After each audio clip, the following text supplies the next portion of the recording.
آدم میاد در کتاب احسن الحکایات علامه نیشاپوری روایت میکنه که امام میسره داخل قبرستان میدراین، شاگرد حضرت امام ابو حنیفه بودستیان، چشمشون کور بود است، بچهش هر سحر شنبه پدرشون می آورده قبرستان عراق تا پدر و مادرش زیارت کنه و قبرستان رو دعا کنه.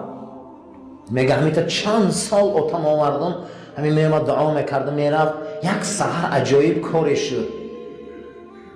آمرد میگه اوتم اندر اومد و یا سلام داد اهل قبر ده و دو سه قدم رفت و من او برای تماشا رفتم. آمدم که هم خندیده است بعد از اندک با همیقه گریه کرد.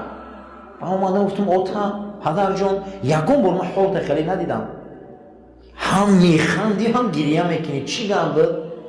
گفت فرزندم وقتی تو من موندی و وقتی من سلام دادم همه قبرستان سلام من جواب نگرفت.